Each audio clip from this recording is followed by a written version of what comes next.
Good morning, everybody. I'm an economist, and it's the kind of admission that can cause people to sidle away from you at parties, because economics has come in for a lot of criticism. And part of this is about the financial crisis and the blame that we take for that. But part of it is because of what we assume about how people behave and make decisions. And the assumption is that people gather all the information they can, they look at it carefully, analyze it, make rational calculations about what is best for them, and base their decisions and their choices on that rational optimizing process. And we have a name for this economic decision maker. We call it Homo Economicus. And of course, that's like Mr. Spock in Star Trek. So what we're doing is we're assuming that the world is made up of Mr. Spocks. And of course it isn't. It's made up of Captain Kirks. We are impulsive, irrational, emotional. We might or might not pay attention to the evidence and the information that we gather. And so this is one of the criticisms that people make, and there has been a response in the form of what's called behavioral economics, which assumes that people actually, we do behave like Captain Kirk. So we are swayed by what others think. We don't make our own minds up. We're impatient. We are overconfident, particularly if we're men. There's a real gender difference there. We are affected by the way that decisions are presented to us by the structure. So there's a whole school of policy making that uses what's called choice architecture. How do you put choices to people? And this approach, behavioral economics, is very popular with policymakers because it's realistic. This is what we're like, after all. And because it's realistic, it seems to be very effective. And lots of policies now make use of these structures to bring about better outcomes. It's also, by the way, cheaper. You don't have to spend money. You can, shape a decision or send a letter, and it seems to be more effective than old-fashioned spending money kinds of policies. So behavioral policies are really popular. The idea that we are Captain Kirk and not Mr. Spock is becoming more popular. But policymakers don't like to turn that lens on themselves. They don't like to think about themselves as irrational, overconfident, emotional, etc. And that instead they do evidence-based policy. They look at what the evidence is. And there are about 1,800 economists in the government in the UK, and similarly in many other countries, who do exactly this. They gather the evidence carefully, they analyse it in detail, they try to work out what policy interventions will better deliver the outcomes that the policymaker, that voters and politicians want. And so that does go on. But of course, it's not the reality. You have the analysis, and then that gets fed into the mill of office politics in the civil service among officials, and small p politics, that is, and then also the big P politics of political legislators who are taking, executives who are taking the actual decisions. And so what we have in public policy is a kind of mashup of Mr. Spock and Captain Kirk. We get them both. Now, why am I telling you this? Why am I giving you a mini economics tutorial at 10 o'clock on a, thank goodness, sunny morning in London? The reason is that this is the context in which AI systems are increasingly being deployed to make policy decisions, and particularly in some quite sensitive areas like the criminal justice system and policing and healthcare. And that context matters because it's throwing up some problems about the use of AI and about how we make policy. Hence, the worlds collide. One of the problems is well known and has been debated here already, and that's the problem of bias. So AI is operating in a context where it's amplifying existing biases because it's trained on data that are generated by a biased and unfair society. And so people are starting to get to grips with this problem and try to figure out ways to address it. And that's one of the challenges, and not the one that I want to talk about today. Another is that AI optimizes. You specify an objective function, a reward function, and the system will then generate the choices that deliver the best possible outcomes given the way that the objective function has been specified. And that's a problem because actually in policy making as it exists currently, that's rarely done. There's rarely that degree of specificity about the outcomes that are desired. And in fact, it's worse than that. It's not just that policymakers don't think about it in that kind of detail that you need to be able to encode it. They actually use the ambiguity. There's a lot of constructive ambiguity in actual policies. The American legal scholar Cass Sunstein has this phrase, incompletely theorized agreements, to describe this. Politics is about reconciling conflicts between different groups of people, different interest groups, and finding some way to resolve them without it becoming uncomfortable and violent. That's the process. It's all about finding a way of resolving disagreement. And often, the way you do that is by what we somewhat disparagingly refer to as fudge, but actually it can be quite constructive, because it means that you can have agreement about low-level decisions without having to come to an agreement on high-level principles, which people feel very strongly about. So to give you an example, you can agree about specifics of sentencing policy for particular crimes without having to agree on whether the purpose of punishment is retribution or rehabilitation. But if you have to specify, tell an algorithm, tell an AI system what outcome you want, you've got to get much more specific about what you're optimizing for. So the scope for that ambiguity is being reduced in all of these areas where AI is being deployed. And as I said, they are some very sensitive areas, raising some really quite fundamental challenges. Now, related to this is the challenge of explainability, which is a growing demand or interpretability in policy circles. And on the face of it, it seems very reasonable. Of course, we want to understand what the machines are doing and how they're reaching their decisions. One of the issues with this is that sometimes it's the lack of explainability, it's the fact that we don't know what's going on that makes the AI particularly useful. In complex environments where there are lots of variables and they are better at detecting patterns in the data than we are, then if you're seeking to explain that, you're sort of addressing the very benefit that using AI gives you. So that's part of the problem. There's also the point that, as I was alluding to just a little while ago, policy making in reality is a bit of a black box itself. There is a pretense that it's done analytically by Mr. Spock's, but actually it's not. It's much more of a black box itself than that, and there are emotions at play and random decisions made, and you only have to look at any legislature anywhere in the world to understand that there are black box aspects to existing policy making too. And in fact, it's even a deeper challenge than that, because in many contexts we just don't know what it is that's delivering the outcomes that we observe. We might have observational data on children's educational outcomes along different dimensions. There are many dimensions that you could measure, be it passing tests or emotional IQ or ability to get a job and the pay that they get from the job that they find. So there are lots of metrics of educational outcomes to begin with. And a lot of different influences affect those outcomes. So the family background, the environment in which they grow up, the kind of school that they have, their birth order in the family, what particular curriculum is delivered, the quality of the teachers, any number of variables going into that.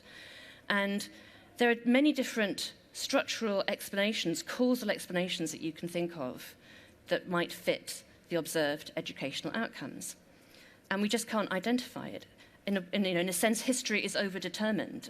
And in economics, the phrase we have for this is observational equivalence, that in any observed data set, you simply might not be able to identify the causal pathways. So these are two quite fundamental challenges to being able to explain what AI is doing.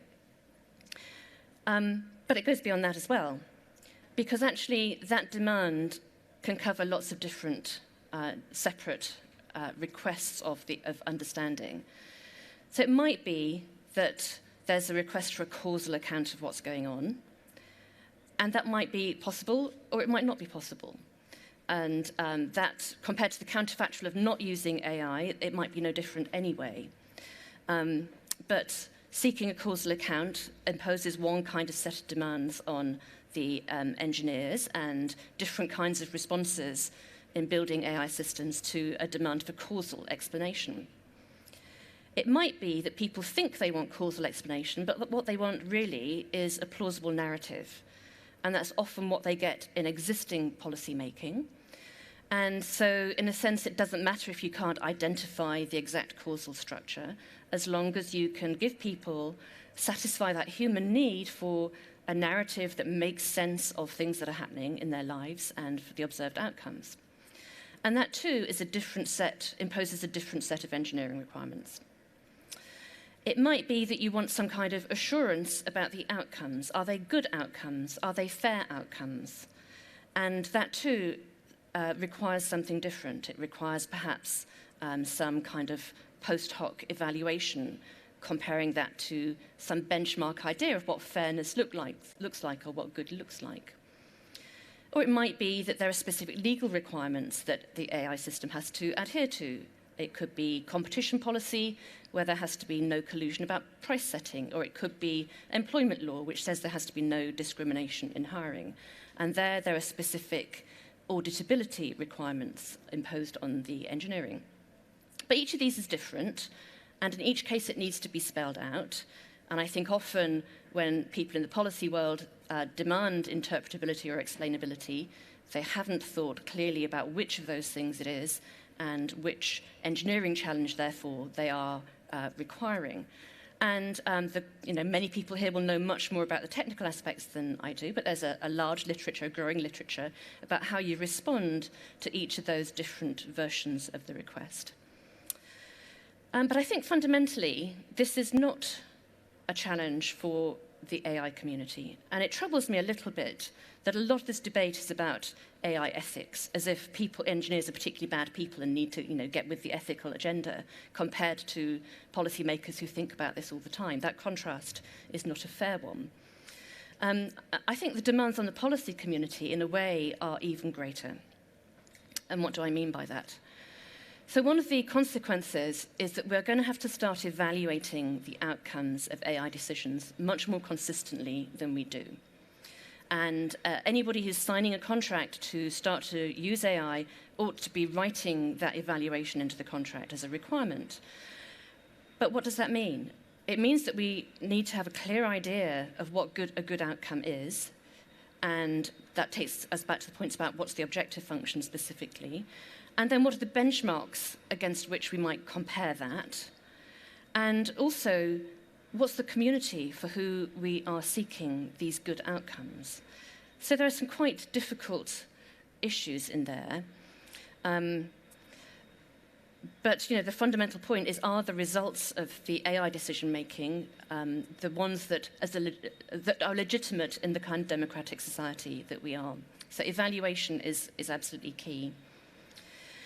So being clearer about what we want and who we are and how we measure what the outcomes are.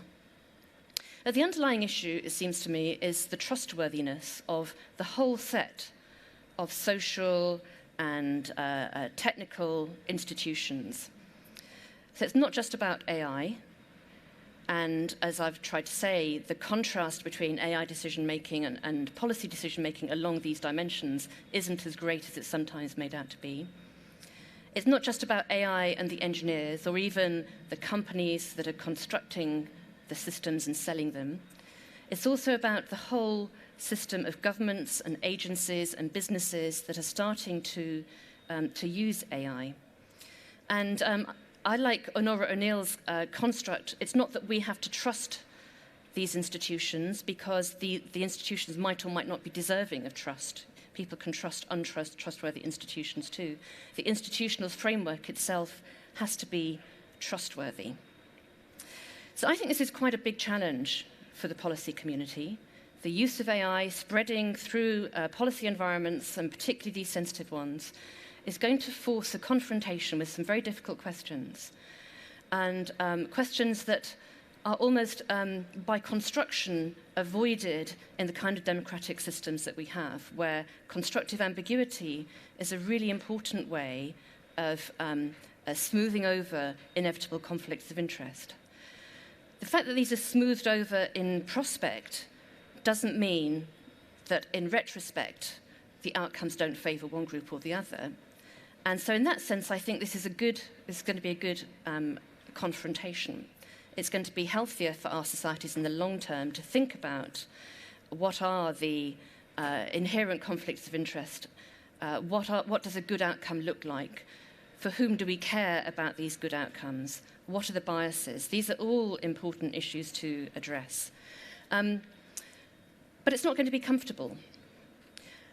And so my takeaway from all of this is that the important thing now is not for all of this to be put on the AI community, but for the policy community to engage as well.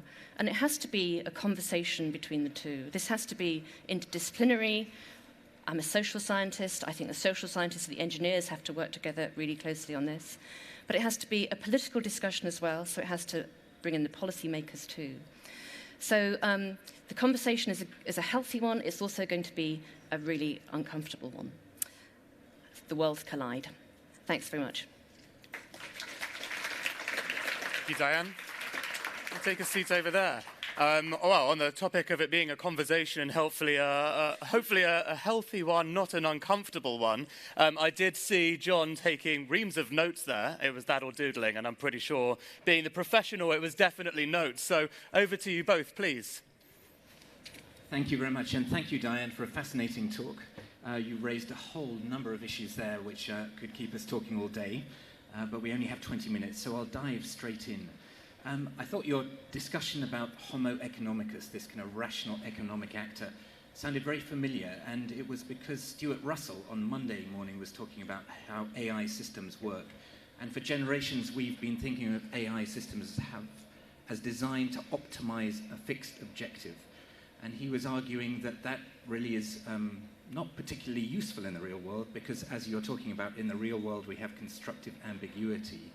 So that we are now moving towards a new generation of AI systems, which is really fusing the kind of machine and the human. We are moving, as you're talking about, more towards behavioral economics. Do you think we can move more towards behavioral AI? Is it possible to get the best out of the machine and the human? I'm sure trying to get the two to interact is going to be the way forward. I'm not sure I understand why that means that you don't have to have an objective, even if you are intervening in some way to ensure, for example, that the machine system does not go off on a tangent and ignore things that, through some kind of common sense or tacit knowledge, the human knows are important. So you want to intervene to make sure that doesn't happen, and that must be a good thing to do. I think it still implies that there needs to be some clear objective, and that you know what the outcome is that you're aiming for and how to benchmark that outcome. And so you've still got AI that's sort of Mr. Spock on steroids, but without the same emotional intelligence. And I bow to his expertise on this and don't know as much about it, obviously. And it sounds like it's definitely a good thing. I'm not sure it really solves the kind of challenge that I was talking about. But you are arguing for the need to inject policy into setting those objectives in society. And Wendy Hall was also talking in that same session about how, when she started in this field, that AI was an interdisciplinary subject, that philosophers, psychologists also had a big input into this, and now it's become a kind of subset of computer science. So how do we re-inject the other policymakers into this AI debate? How do we get a kind of joined-up, integrated debate in this area? It absolutely has to be interdisciplinary, and in the academic world, I see that starting to happen, and more dialogues that do engage ethicists and social scientists, economists, political scientists as well. So it's starting. I would love there to be more expertise in Whitehall and Westminster and their equivalents, so that people on the front line could engage more in these debates as well. And again, that's only just starting. What I find is that we often are talking about the same things in very different languages. So part of the challenge is just translating to understand what you mean. So quite a lot of the parts of the AI literature that I read are actually very similar to social choice theory in welfare economics, but with a completely different language. And that translation is peculiarly difficult. And whenever you're doing anything interdisciplinary, you feel that at any moment you're going to make a total fool of yourself because of something that you don't know. So it's always a slightly frightening kind of experience, but absolutely has to be done. In what areas do you think AI can benefit policy making? In what ways can it challenge and improve the decisions that we make? I think in any of these areas where we don't really know what determines outcomes, but we care about them a lot, then the potential is enormous. And so in healthcare, it's very clear what the potential might be. But also in these difficult areas like educational outcomes, where we just really don't know what levers to pull to deliver better outcomes for people who are not doing well in the labour market or in their education. So I think the potential is enormous, but it has to be trusted. And therefore, the use of the systems has to be embedded in trustworthy institutions. And the context where we have political polarization, sections of society who feel they've got no stake in what's going on, don't trust experts or those people away in the capital. That's quite a difficult environment in which to be trying to use systems that can deliver great outcomes, but the trust is quite fragile. Well, if we're dependent on trustworthy institutions, we are in a bit of trouble, aren't we? I mean, Rachel Botsman argues that for the end of institutional trust, we have just lost any trust that we can have in institutions, and we're moving into a world of distributed trust. Is that a useful way of thinking about things, or can we actually design trustworthy institutions? I think it's overstating it. We have economies that depend entirely on trust. We buy services from people across the world we've never met online. The economy of services and intangibles doesn't function without a very high level of trust. There are specific institutions where trust is declining, politicians at the forefront of it. And so the fact that this is why using AI in policy, where decisions are political, is particularly fraught. So the potential is huge, the benefits may be huge, but it's a particularly difficult environment in which to be using it. So I'm sure that there will be other kinds of trustworthy institutions, as Rachel argues, but I think it's overstating it and unnecessarily pessimistic to say that we have completely lost trust in our society. I wondered if I could ask about how, in your experience, you deal with policymakers all the time, to what extent do governments get what's going on at the moment? I mean, it's said that bureaucracies hate two things. They hate the way things are, and they hate change. How is government going to adapt to the world of AI? There's great interest in it, for sure, and areas of government where people are learning very quickly. I don't think the level of reflection about what the implications are is there yet. And there's a kind of technological determinism about it as well. And I observe this not just in policy-making circles, but everywhere. And people think that the way AI systems operate is somehow a given, as if that in itself is not the outcome of political decisions and social decisions. And it reflects education structures, tax structures, the voice that people have in how decisions get made. So it's somewhat technologically determinist. But I would say huge interest, but only at quite a low level. Are there particular governments around the world that you deal with that are more advanced in their thinking on this? Any government that's got a bigger AI industry of its own has thought more about this. So America and China and the UK are among them. But pretty much anybody, the European Commission too, there's a lot of interest in this. I think that awareness of the need to engage with these issues is quite high. And one of the kind of mega political trends we're seeing is that a lot of kind of political power, or at least initiative in policy making, is devolving to the local level, kind of city and state level in the US, and kind of a subsidiarity in the European Union to some extent as well. Do you think that is a more useful kind of policy forum, cities or regional governments? One of the interesting challenges for any government is how to get out of old silos. And things are done in departments, they've got their own budget lines. It's very hard for a benefit created in one area to be funded from a budget that lies with another department. So for the health budget to pay for something that will benefit educational outcomes is really, really hard. So the interesting thing about devolved government is that you can do that joining up much better. They're smaller entities, and there's more scope to experiment. And the fact that they do things differently then actually gives you different kinds of outcomes that you can start to analyse to figure out in which environment something works well and in which it doesn't. So I think that's a really interesting opportunity. You know, our own government nationally has no attention for anything apart from the impending doom of Brexit. And so it's at devolved level that I think a lot of interesting thought about how to deliver government services better, more effectively, cheaper, of course, is going on. And so I think we'll see some really interesting experiments there. Smart cities, changes in education and health delivery, and so on. Do you have specific examples of kind of cities or local governments that are doing interesting things?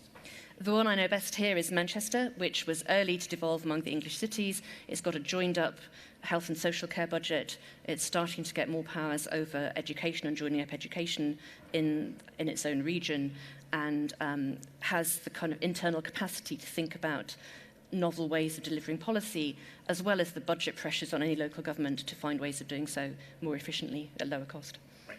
Now, one of the areas that you raised in your discussion was about fairness and the importance of everyone accepting decisions that are made, and you alluded to the judicial system, where that has been a matter of some controversy, particularly in America, where we do have kind of algorithmic justice to some extent. But when, ProPublica did this big investigation into the fairness of the kind of North Point system and the Compass system that they were using. But it does become an issue of fairness to whom? Is it fairness to the individual? Is it fairness to society? Is it fairness to the judicial system itself? And these are, as you're saying, very kind of complex issues, and they might well differ between different societies, different cultures. So what would be acceptable in an individualistic West might be very different in a kind of collectivist China. So how can we intermediate what is fair when we're using algorithmic systems? The systems force you to make a choice about which kind of fairness you want. So if you think about racial discrimination in parole decisions, which is one of the aspects that has been investigated by economists and others, how do you regard fairness? How do you measure fairness and define it to make sure the system delivers that? And this is something where previously individual judges, because they were making individual decisions and they weren't being monitored in the same way, you could fudge over what kind of fairness was being delivered, and it's much harder now. So do you regard it as referring to the proportion of people of a certain ethnicity who get parole and don't? Or do you regard it as the absolute number of people who get parole and don't in each ethnic group? And they're different answers. So you have to choose what you want the system to give you. And so, as I was arguing, in a sense, maybe it's a good thing to face up to these really quite profound philosophical questions in our societies that we haven't been addressing so far. But that's not going to be comfortable at all. But it forces the choice. That's the point. I was moderating another debate with Erik Brynjolfsson, who is the MIT professor who is the author of The Second Machine Age. And he was making the argument that basically the Luddites were right in their time, that they were, at an individual level, they were right to resist technological progress because it did suppress their wages. Even though societally the Industrial Revolution was a great benefit and raised living standards, individuals lose out in this technological progress. So it is a question of winners and losers, determining who is going to win, how we're going to share the fruits of this economic gain. How do we do that? How do we prevent neo-Ludditism, which makes sense at an individual level, but obviously can detract from societal benefits? This is a big question, and Erik isn't alone in this. There's a new book by Carl Frey at Oxford which makes a similar point about the potential for the technology and further automation to take away people's jobs and immiserize part of the population. And a lot of the argument there is about the rationality of being a Luddite, about the technology. I think it's not quite so straightforward, because there are examples in the past, like the Industrial Revolution, where the Luddites were completely rational. They did see at least a stagnation and probably deterioration in living standards for a long time. So in the long run, it all came good, but that was 50 years or more for some groups of people. But the next wave of technologies in the early 20th century had exactly the opposite effect. They created lots of increasingly skilled jobs at higher wages, and there was a widely shared increase in prosperity. So there are always some winners and losers. People who turned whale oil into things that you could light your lamp with lost their jobs because that technology became completely redundant. The people who used to go around knocking on people's windows to wake them up to go to the factory, their jobs became completely redundant when the alarm clock was introduced. So there are always some, but you can have technologies that deliver a much broader-based prosperity. And I don't think that's predetermined. I think that's the result of a set of social and political choices about how technology is introduced and deployed. You know, we were just talking about use in criminal justice. It isn't obvious to me why that's the first place in social policy that people are starting to introduce AI systems. It's not the most obvious one, it seems to me. Similarly, in the economy, you can think about introducing automation in ways that creates increasingly satisfying skilled jobs delivering higher wages. And that's the case already. So lots of jobs involved using technology are very, very well paid.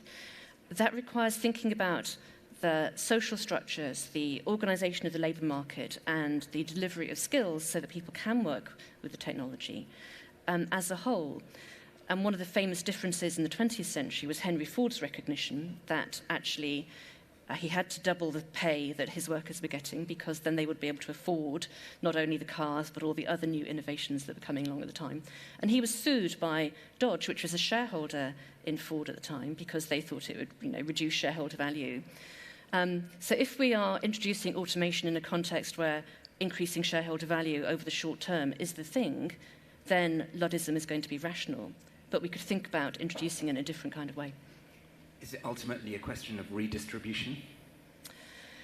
It's a question about distribution of gain. It doesn't have to be a question of some people gain and you take it away from them and redistribute it. So I think it's all about enabling very large numbers of people to benefit from what's occurring. And that's partly education and skills, and we've got an educational crisis going on and little recognition of what's needed.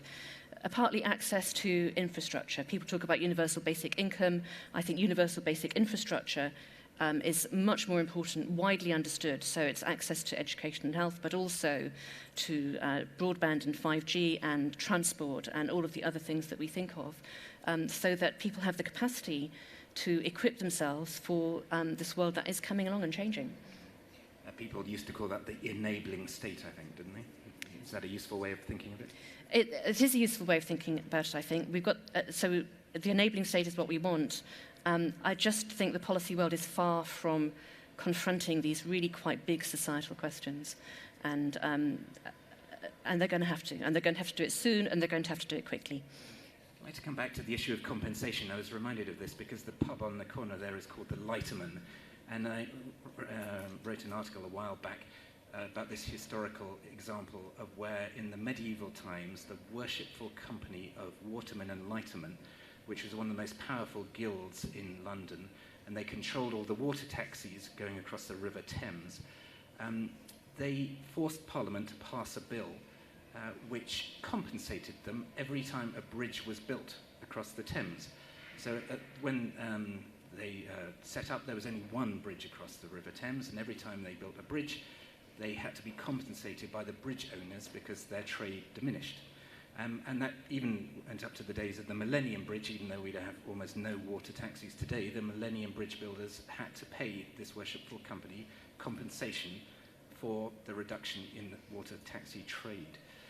Is that quite a useful mechanism, do you think, that we take the people who are benefiting from technological progress and force them effectively to redistribute those gains to the people who are losing?